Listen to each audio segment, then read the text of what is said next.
Recoucou à tout le monde, donc comme je vous l'ai dit, comme promis, je vous ai dit que je reviendrai donc pour un autre partage de documentaire.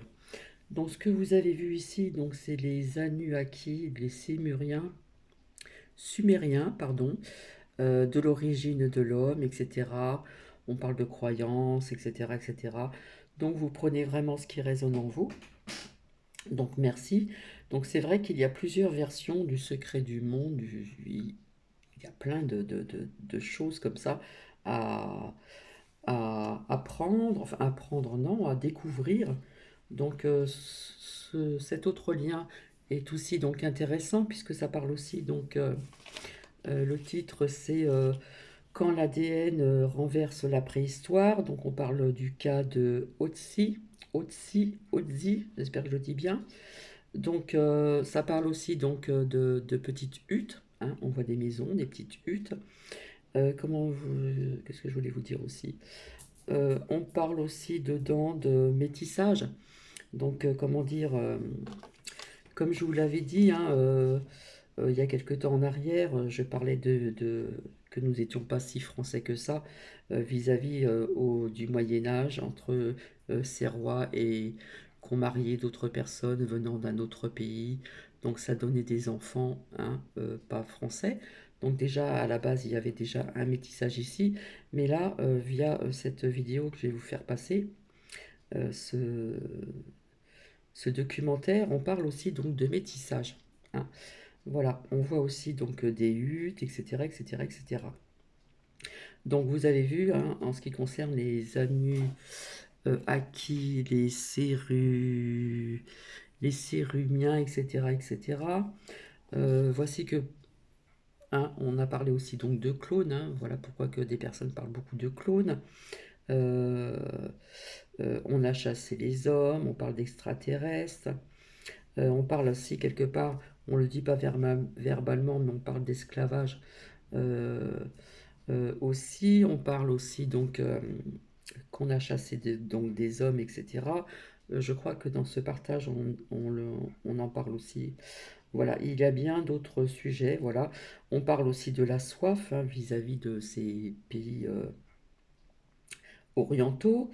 Il y a aussi donc, comment dire, il y a eu aussi le froid, le grand froid, hein. Voilà. Qu'est-ce que je voulais vous dire encore?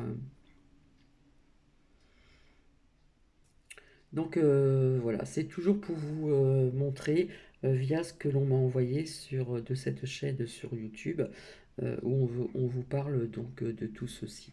Voilà. Euh, il y a certainement encore d'autres documentaires à rechercher. Donc vous pouvez aussi faire vos recherches aussi comme cette dame vous l'a dit. Mais bon, euh, je crois que le premier documentaire était très très parlant vis-à-vis de ce que cette femme sur YouTube vous a dit, hein, des mots-clés, etc., etc. J'espère que je n'ai rien oublié. Alors par contre, je n'ai pas vu là dans ce documentaire, j'ai cru, alors est-ce que c'était un autre, où on parle que ces hommes, euh, pour faire du feu, comment dire, se servaient d'autre chose. On parle de pierre aussi, de cristaux, pour faire du feu, hein. On ne parle pas des matériaux que l'on nous aurait dit. J'espère que je m'exprime bien. Donc c'est vrai qu'il y a plusieurs versions du secret du monde. Il y en a tellement, tellement, hein. J'ai suivi un documentaire de 2 heures où on voit la création de l'univers, surtout de la Terre. Ça a pris des millions et des millions d'années. Enfin, c'était très intéressant aussi. Tout est toujours très intéressant. Donc il faut en prendre et en laisser. Vous prenez ce qui résonne en vous ou pas. Donc, hein, dans le premier commentaire, on parle vraiment de clones, on parle vraiment des extraterrestres, on parle quelque part de dictature, qu'on a chassé des personnes, etc., etc. Euh, on parle de soif, on parle un petit peu de l'Atlantide, on parle un petit peu de la Bible, enfin voilà, il y a divers sujets, donc ça peut être très intéressant aussi également. Donc là, je vais être obligé de fermer les stores pour vous présenter donc ce lien. quand l'ADN renverse la préhistoire. Et là, on parle du cas Otzi, Otzizi. J'espère que je prononce bien. Donc apparemment, ce documentaire n'est pas d'actualité. Hein. Il, il date de, je crois qu'il parle de 2012, donc c'est pas d'aujourd'hui. Hein. Donc voilà. Alors ici, on voit bien aussi donc plein de huttes, hein, voilà, etc., etc., etc. Bien écoutez, j'espère que cela va vous intéresser parce que c'est vrai que de faire des recherches, ça prend énormément de temps. Je n'ai pas fini hein, parce que je veux creuser un petit peu plus et ceci peut être très intéressant. Donc comme je le dis, vous prenez ce qui résonne en vous ou pas. Alors là, le documentaire va être beaucoup moins long, donc je vous dis à tout de suite. Bisous bisous. Donc on parle aussi de beaucoup de personnes qui se sont déplacées, hein, ce qu'on appelle des nomades. Donc ça existe depuis la nuit des temps. Hein. Il y a des personnes qui se sont déplacées, qui ont fait de nombreux comment dire, déplacements aussi à pied. Hein. Donc voilà.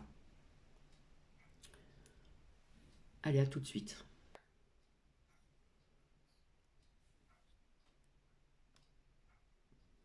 Zi avait livré quelques secrets. Depuis qu'il a été tiré du glacier, cet homme préhistorique n'a cessé de surprendre. On a découvert par exemple que sa présence en altitude, à plus de 3000 mètres, ne devait rien au hasard. Ötzi a été traqué et assassiné. Dans un précédent documentaire, je vous racontais l'enquête autour de sa mort. Mais aujourd'hui, ce ne sont pas ces derniers jours qui vont nous intéresser, car son ADN contient des informations bien plus passionnantes.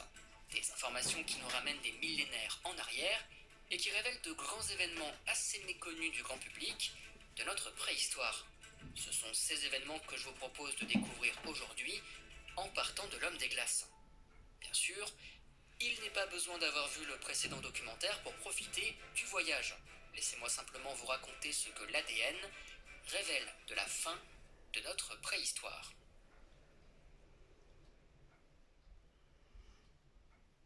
C'est en 2012 que l'ADN de Zi révèle tous ses secrets. On découvre qu'il avait probablement les yeux bruns, qu'il était prédisposé aux maladies cardiovasculaires et surtout qu'il était intolérant au lactose. Zi ne digérait pas le lait. Alors, l'intolérance au lactose, à la base, c'est quelque chose de normal. On est tous capables de digérer le lait quand on est enfant, sauf cas exceptionnel, mais cette capacité disparaît après quelques années. La raison en est assez simple. Notre corps arrête de produire la lactase, l'enzyme qui s'occupe de la digestion du lait. Cet arrêt de la lactase, qui conditionne l'intolérance au lactose, c'est vraiment un processus normal.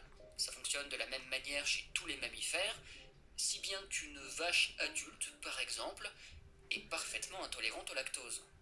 Donc, si je résume, on devrait s'attendre à ce que tous les adultes de la population humaine soient intolérants au lactose, comme c'est le cas pour les autres mammifères. Or, quand on regarde dans la réalité, on se rend compte que ce n'est pas le cas. En effet, il existe des individus qui restent capables de digérer le lactose. Ce sont des gens qui continuent à produire de la lactase, même adultes, et qu'on appelle des LP, ou lactase persistant. Ils sont environ 35% de la population mondiale actuelle et tiennent leur capacité étrange de mutation génétique. Car la persistance de production de lactase, c'est codé dans notre ADN. Ça n'est pas une capacité qu'on pourrait développer en buvant du lait tous les jours pour habituer son organisme. Non, c'est génétique. Et plus précisément, c'est lié à des mutations qui sont apparues chez certains humains au cours du passé. Tout le problème, c'est de savoir quand sont apparues ces mutations et comment se fait-il qu'elles soient si répandues aujourd'hui. Alors dans le cas des Européens qui nous intéressent, on estime que la mutation qui rend tolérant au lactose est apparue entre moins 10 000 et moins 5 000. Entre moins 10 000 et moins 5 000, autrement dit hier. À l'échelle de l'histoire de l'humanité, c'est extrêmement récent. Alors, qu'une mutation se forme dans le génome et soit transmise aux générations suivantes, c'est tout à fait naturel. Mais qu'elle se répande à un tiers de la population mondiale en seulement quelques millénaires, ça c'est tout à fait spectaculaire. Et ça n'est pas dû au hasard. L'explication logique, c'est qu'il y a eu une forte sélection naturelle. Une sélection qui a avantagé les individus porteurs de la mutation, qui les rendait capables de digérer le lactose. Or, d'après une étude de 2009, cette sélection aurait commencé autour de moins 5500. Et là, c'est très intéressant puisque ça coïncide avec l'un des plus grands tournants de notre histoire, la néolithisation. La néolithisation, c'est le passage au néolithique, la dernière période de la préhistoire. Ça correspond à un profond bouleversement dans les modes de vie, puisqu'on passe alors de chasseurs-cueilleurs plus ou moins nomades à paysans sédentaires. On adopte ainsi l'élevage, l'agriculture, et on s'installe dans de véritables villages. En somme, c'est l'apparition d'un mode de vie qui se poursuivra jusqu'à nos jours. Or, en Europe, ce mode de vie n'a pas été inventé sur place. Il est arrivé depuis le Proche-Orient à partir du 7e millénaire. Cette arrivée du néolithique, on peut la retracer à travers les vestiges matériels, que ce soit des restes de maisons, de poteries, etc. Ainsi, le néolithique gagne d'abord la péninsule balkanique depuis l'Anatolie, puis il emprunte deux grandes voies. L'une, dite méditerranéenne, s'étend le long des côtes et atteint l'actuel territoire français vers 5800, tandis que l'autre, dite danubienne, marque un temps d'arrêt dans le bassin du Danube. C'est là que naît la célèbre culture rubanée, avec ses poteries caractéristiques et ses grandes maisons. Culture qui, à partir de 5600, va rapidement s'étendre. Elle gagne l'Alsace autour de 5300 et jusqu'à la Normandie en 4800. Si bien que vers 4500, en gros, une bonne partie de l'Europe est occupée par des paysans. Des gens qui cultivent, qui élèvent du bétail et qui consomment du lait, ou en tout cas des produits laitiers, comme l'attestent les résidus de certaines poteries ou les faisselles à fromage. Bref, c'est vraisemblablement au néolithique, avec la consommation régulière de lactose, qu'aura débuté le processus de sélection. Et pour bien prendre la mesure de l'importance de la sélection, dites-vous qu'à l'heure actuelle, on a à peu près 50% d'Européens du Sud qui sont tolérants au lactose et jusqu'à 90% au Nord. C'est des chiffres absolument exceptionnels. Ça nous montre bien qu'au fil des siècles, les individus tolérants au lactose ont mieux survécu ou se sont davantage reproduits. En tout cas, qu'ils ont répandu leurs particularités, leurs mutations génétiques à grande échelle. Mais alors, ça pose quand même une question. Pourquoi Ötzi, homme du néolithique, est-il pourtant intolérant au lactose? C'est d'autant plus surprenant qu'il a vécu à la fin de la période, vers 3200. Donc, après 2000 ans d'élevage et de consommation de lait. On aurait pu imaginer qu'à l'époque, tout le monde était déjà plus ou moins tolérant au lactose, que la pression sélective avait porté ses fruits. Or, quand on examine d'autres données, on s'aperçoit qu'il n'en est rien. Ötzi n'est pas un cas isolé. Et c'est ce qu'a confirmé une étude pas plus tard que l'année dernière. D'après l'étude, la mutation qui rend tolérant au lactose ne s'est imposée en Europe que récemment, au cours des 3000 dernières années à peu près. Pour établir ce modèle, les auteurs ont brassé des ADN anciens, et notamment ceux de 14 individus du célèbre site de Tolance. Alors peut-être que ce nom ne vous dit rien, Tolance, mais c'est tout simplement le plus vieux champ de bataille connu à ce jour en Europe. L'affrontement a eu lieu au nord-est de l'Allemagne à l'âge du bronze, grosso modo autour de 1300 avant notre ère. D'après les estimations, c'est pas moins de 4000 personnes qui se sont livrées à un affrontement féroce, armés de flèches, d'épées et de sortes de masses en bois.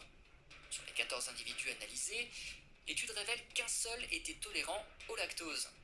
Or, en comparant avec les autres échantillons, il ressort que la tolérance au lactose n'était pas très répandue à l'époque, et n'a commencé à exploser qu'à l'âge du fer. Donc, la tolérance au lactose n'était pas très répandue au néolithique. Pour autant, ça ne remet pas forcément en cause l'idée que la sélection ait commencé dès cette époque. Comme le rappellent les auteurs de l'article, la fréquence des tolérants au lactose peut avoir suivi une progression sigmoïdale, à partir du moment où la sélection a commencé. Donc, peut-être qu'au néolithique, la pression sélective était déjà bien partie, mais qu'on était encore dans cette partie de la courbe. La sélection avait commencé, mais les résultats n'étaient pas encore bien visibles. Quant à la nature de cette pression sélective, elle reste à ce jour encore très mystérieuse. On a des hypothèses, mais il faut se rendre à l'évidence, on ne sait pas précisément en quoi la digestion du lait a été un avantage sélectif. Peut-être que ça a permis aux tolérants au lactose de survivre davantage en période de disette, en tirant du lait des nutriments que d'autres n'auraient pas pu assimiler. Ou alors peut-être que c'est lié plutôt à l'assimilation du calcium, pour pallier au manque d'ensoleillement et de vitamine D dans certaines régions. Bon, pour l'instant ça n'est pas tranché, et c'est un enjeu des recherches actuelles. Cela étant dit, puisqu'on a élucidé l'intolérance au lactose de Zi, passons à ses origines.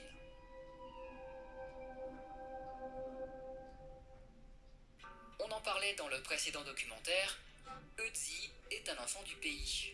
On en a la confirmation grâce aux éléments chimiques qu'il a ingérés au cours de son existence, et notamment grâce au strontium. Ce strontium, présent dans les roches du sol, est passé dans son organisme via son alimentation. Bref, les isotopes de ce strontium ont une signature bien locale, montrant que Zi est non seulement né dans la région, mais aussi qu'il y a passé toute sa vie.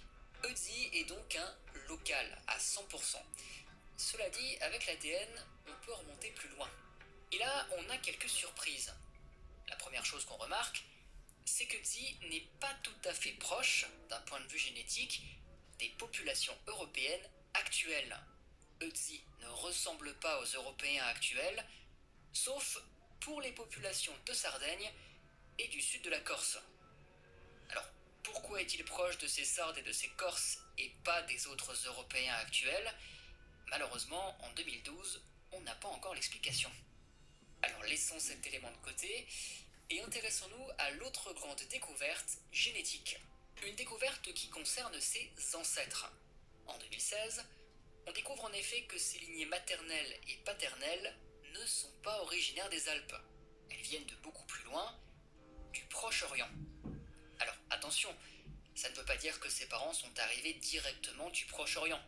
Il s'agit au contraire de migrations beaucoup plus anciennes qui, d'après les paléogénéticiens, remonteraient à plus de 3000 ans avant Euzi. C'est-à-dire, et comme par hasard, en même temps que l'arrivée de l'agriculture. Et là, les paléogénéticiens mettent les pieds dans un vieux débat archéologique, celui de l'arrivée du néolithique. Car si le mode de vie néolithique provient effectivement du Proche-Orient, reste à déterminer comment il est arrivé en Europe. Est-ce que ce sont les techniques qui ont circulé, adoptées de proche en proche par des populations de chasseurs-cueilleurs indigènes, ou au contraire, est-ce qu'il y a eu des migrations, des arrivées de colons paysans installant leurs villages et leurs champs à travers l'Europe? Les paléogénéticiens sont donc entrés dans la discussion avec des éléments assez intéressants. En effet, pour savoir si les premiers paysans étaient des individus locaux, ils ont comparé leur ADN à celui des chasseurs-cueilleurs. Or, qu'ont-ils remarqué? Eh bien qu'il y avait une nette rupture. Les chasseurs-cueilleurs et les premiers paysans sont différents sur le plan génétique. Par contre, ces premiers paysans sont très proches des populations néolithiques d'Anatolie. Il semble donc que les premiers agriculteurs européens soient originaires du Proche-Orient. Concrètement, il a dû se produire une forte croissance démographique dans la région anatolienne, suite à l'adoption du mode de vie paysan, ce qui aura poussé le trop-plein d'agriculteurs à essaimer dans la péninsule balkanique. Ces gens ont migré avec leur bétail et leurs plantes à cultiver, ont fondé des villages et se sont installés durablement. Par la suite, ce sont leurs descendants qui emprunteront les deux courants de néolithisation vers l'Europe occidentale. Or évidemment, tout ça pose une question cruciale. Que sont devenus les indigènes européens? Car le territoire n'était pas vide à l'arrivée des premiers paysans. Depuis des millénaires, il était parcouru par des chasseurs-cueilleurs, successeurs de ceux qui avaient peint les grottes de Lascaux ou d'Altamira. Ces populations, qui avaient la peau noire et les yeux bleus d'après les premières analyses ADN, formaient des groupes plus ou moins nomades qui vivaient de chasse et de cueillette dans une Europe largement couverte de forêts. Alors, suite à l'arrivée des colons paysans, leur destin interroge. Ces gens ont-ils été chassés par les paysans, relégués toujours plus loin à mesure que s'étendaient les villages et les champs, ou alors ont-ils adopté le nouveau mode de vie? Malheureusement, l'équation entre derniers chasseurs-cueilleurs et premiers paysans est difficile à résoudre. Les chasseurs-cueilleurs n'ont probablement pas eu un rôle uniquement passif, et dans le détail, il a pu exister toute une flopée de scénarios. À titre d'exemple, des groupes de chasseurs-cueilleurs ont pu adopter certains traits des groupes néolithiques sans changer pour autant leur mode de vie de manière fondamentale. Mais à l'inverse, ces chasseurs-cueilleurs ont aussi pu émettre de véritables résistances, rejetant fermement les mentalités paysannes. Bon, ça n'est pas une liste exhaustive de scénarios, toujours est-il qu'il est difficile de vérifier ces idées via les vestiges archéologiques. Il s'avère que les derniers chasseurs n'ont pas laissé beaucoup de traces et les rares indices sont équivoques. Mais là encore, la génétique apporte des éclaircissements. Et elle confirme un point essentiel, les chasseurs-cueilleurs n'ont pas disparu. Mieux, il y a eu des mélanges avec les paysans. C'est ainsi que des centaines d'années après l'arrivée des premiers paysans, on retrouve la trace des chasseurs-cueilleurs indigènes dans l'ADN. Et pour bien se le représenter, on peut prendre un cas français. En effet, en 2021, une équipe s'est intéressée à un site de la Marne, sur lequel les néolithiques ont creusé des tombes collectives. Dans ces vastes hypogées étaient déposés des dizaines de défunts, parmi lesquels 11 ont été analysés. Ainsi, on s'est aperçu que la plupart de ces individus, ayant vécu grosso modo 2000 ans après l'arrivée du néolithique, ont 20% d'ascendance chez les chasseurs-cueilleurs, le métissage ayant eu lieu, d'après les estimations, une quarantaine de générations plus tôt. Mais d'autres individus, en l'occurrence un père et sa fille, ont 60% d'ascendance chez les chasseurs-cueilleurs, et chez eux, le métissage a eu lieu plus récemment, autour de moins 3800 pour la fille. Ça montre qu'à cette époque, vers 3800, une époque déjà bien avancée dans le néolithique, il existait encore des groupes indigènes. Des groupes indigènes qui, pourtant, sur le plan archéologique matériel, sont totalement invisibles. Car à cette époque, on ne trouve plus de traces matérielles de chasseurs-cueilleurs, ce qui signifie que malgré leur ascendance indigène, ces gens avaient déjà adopté le mode de vie paysan, suivant un processus d'acculturation. Rien ne les distinguait matériellement ou culturellement des autres groupes néolithiques. Alors si on se place à l'échelle plus générale, à l'échelle de l'Europe, on s'aperçoit que les premiers paysans semblent s'être assez peu mélangés avec les populations locales. Et c'est seulement après environ un millénaire que les métissages auraient augmenté. C'est en tout cas ce que suggèrent les génomes séquencés à ce jour, qui, à mesure qu'ils s'accumuleront, permettront d'affiner le modèle. En attendant, voilà pourquoi Ötzi a des lignées maternelles et paternelles originaires du Proche-Orient. Il a vécu après les migrations liées à la néolithisation, donc après ce grand remaniement de la composition génétique européenne. Mais alors, ça ne résout pas notre autre problème. Pourquoi ne ressemble-t-il pas aux Européens actuels? Et sur ce point, resté pendant un certain temps assez mystérieux, on peut aujourd'hui apporter une réponse. Si Ötzi ne ressemble pas aux populations européennes actuelles, c'est parce qu'entre lui et nous, il y a eu un autre bouleversement génétique. Un bouleversement génétique qui a touché toute l'Europe, sauf les populations de Sardaigne et du sud de la Corse. Ces populations sont donc restées proches des néolithiques et d'Ötzi, contrairement aux autres Européens. Ce bouleversement, c'est un apport génétique majeur. Il s'est produit entre le 3e et le 2e millénaire et trouve son origine à l'est, dans la région des steppes. Les paléogénéticiens le rattachent plus précisément à la culture Yamna, culture connue pour ses stèles anthropomorphes et pour ses inhumations en Kourgan, célèbre tumulus recouvrant les tombes. Concrètement, des éleveurs nomades partageant cette culture matérielle, eux-mêmes issus d'un brassage génétique, seraient venus s'implanter en Europe et se seraient métissés avec les populations locales. Par la suite, les descendants de ces mélanges ont pu à leur tour transmettre la composante génétique des steppes sans être nés ou partis eux-mêmes des steppes pour autant. Rappelez-vous ce qui s'est passé pour le néolithique, c'est un peu la même chose. Alors cette influence génétique des steppes, Elle a été particulièrement mise en avant dans une étude de 2015 qui a été très relayée. Dans cette étude, on a représenté pour des individus anciens une estimation de leur ascendance. Ötzi, par exemple, est ici, entre des individus d'époques plus anciennes qui ont vécu avant lui et d'autres individus d'époques plus récentes qui ont vécu après. En tout cas, et sans surprise, Ötzi a une forte ascendance du côté des premiers paysans néolithiques. On l'a vu, il a des ancêtres originaires du Proche-Orient. À côté, il a un peu d'ascendance du côté des chasseurs-cueilleurs et un tout petit peu du côté des populations stépiques. Mais pour les individus qui ont vécu aux époques suivantes, c'est beaucoup plus net, avec une ascendance stépique très marquée. C'est tout à fait cohérent avec les résultats qui viennent d'être obtenus pour une étude plus récente, en 2020, étude qui concerne l'actuel territoire français. Là aussi, on voit la composante stépique apparaître à partir du 3e millénaire, pour rester bien présente pendant l'âge du bronze et l'âge du fer. Cela dit, derrière ces circulations de gènes qui sont bien reconnues et attestées, il faut quand même faire attention aux scénarios humains qu'on imagine. L'article de 2015, par exemple, évoque des migrations massives, si bien qu'on a vite fait d'imaginer des invasions meurtrières ou l'exode de tout un peuple. Pourtant, des scénarios beaucoup plus nuancés peuvent conduire au même résultat. Dans son dernier ouvrage de vulgarisation scientifique, Ludovic Orlando développe un exemple théorique tout à fait passionnant. Vous trouverez les détails dans son livre, mais en gros, il estime qu'une centaine de migrants chaque année ont pu suffire à remodeler la génétique européenne. Il suffisait que certaines conditions soient réunies, comme par exemple que la population autochtone ait été en déclin à cause d'épidémies.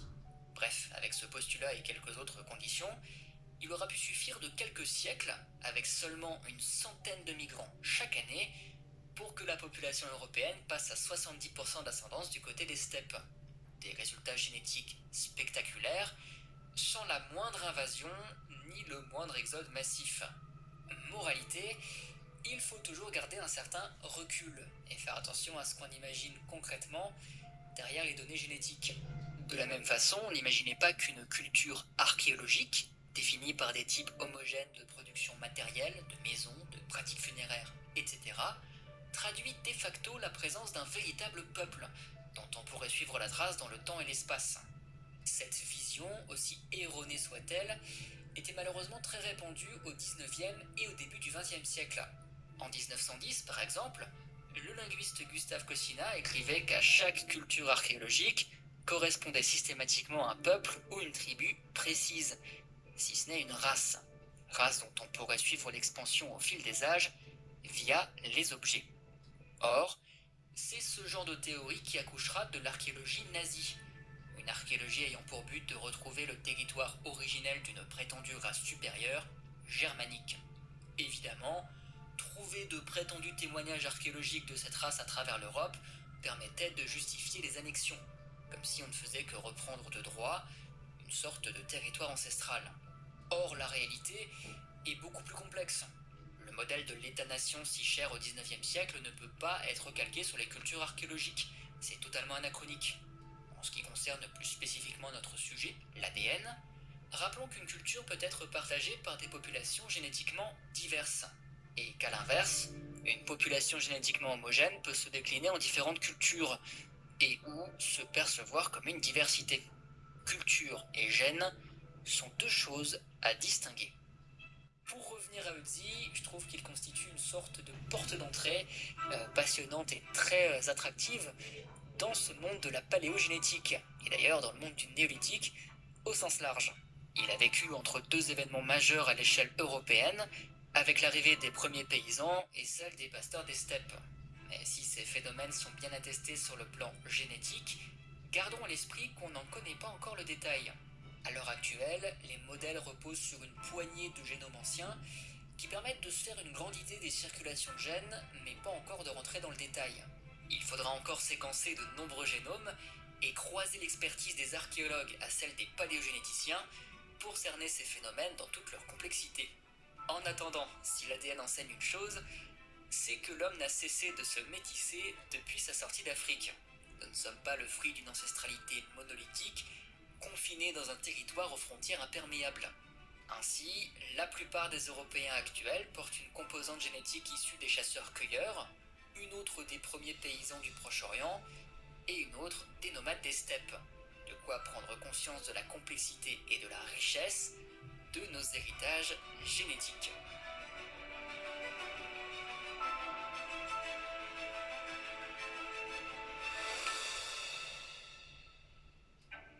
Les amis, je vous remercie. Donc voici. Ben, écoutez, j'ai trouvé cela très très intéressant. Donc, ben, écoutez, je vous laisse le choix de prendre ce qui résonne en vous, tout simplement. Je vous fais plein de bisous et je vous dis à plus tard. Mes recherches ne sont pas terminées. Bisous, bisous, prenez bien soin de vous et prenez bien soin de vos proches. Bisous à tout le monde.